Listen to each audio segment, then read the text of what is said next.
ketakwaan yang kita laksanakan. Kita hidup di dunia ini tidak bisa lepas dari yang namanya takwa. Artinya kula kalan panjenengan kudu nggadai kelakuan rutinitas, yang rutinitas itu ternyata nantinya akan menjadi bekal utama kita ketika kita kembali ke haribaan Allah Subhanahu wa ta'ala.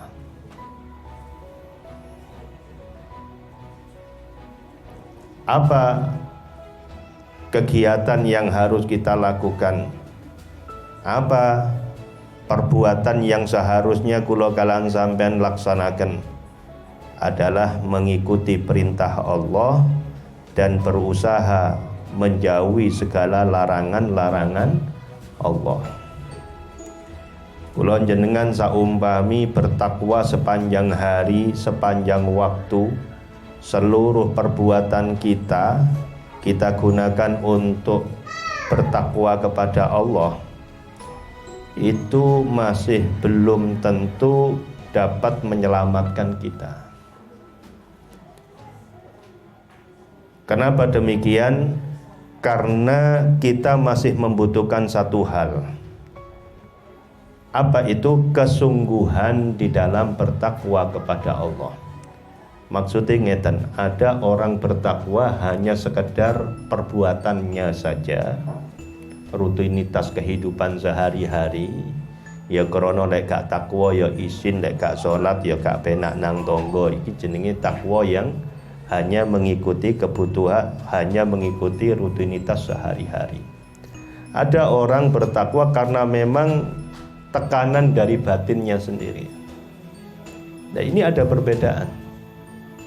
Ketika ketakwaan itu ada dalam diri kita, ketika ketakwaan itu muncul dalam batin kula kalan panjenengan, memang kita menganggap takwa itu adalah sebuah kebutuhan, maka disinilah puncak daripada kenikmatan yang diberikan oleh Allah Subhanahu wa ta'ala. Di sini disampaikan bahwa andai kata saja kita punya ketakwaan kepada Allah, seluruh daripada kehidupan kita gunakan untuk bertakwa kepada Allah. Hal itu perlu didukung dengan kesungguhan hati. Tadi sampean takwa nang Gusti Allah niku hakikatipun harus didorong oleh hati. Sebab nopo? Gusti Allah sampun dawuh innama yataqabbalullahu minal muttaqin. Kalau kita belajar bahasa literatur Arab atau bahasa ilmu nahwu, kata istilah innama itu mengartikan hanya. Allah hanya menerima perbuatan dari orang-orang yang bertakwa. Lah, takwa itu munculnya dari mana? Dari hati. Kata Kanjeng Nabi, at-taqwa hahuna gitu.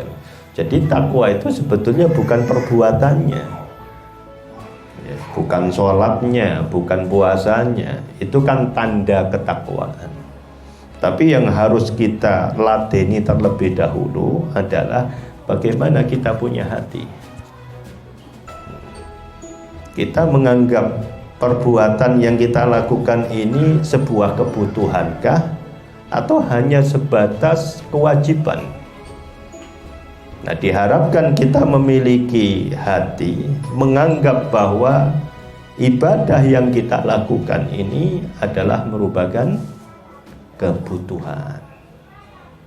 kebutuhan hidup, sebagaimana kita butuh terhadap makan, sebagaimana kita butuh terhadap minum, sebagaimana kita butuh terhadap apalagi bernafas. Maka anggaplah bahwa sholat, puasa, rutinitas kebaikan yang kita lakukan, bahkan sampai mencari nafkah untuk keluarga, yang dimana itu merupakan bagian daripada ibadah, harus Anda anggap sebagai kebutuhan. Jangan dianggap sebagai kewajiban.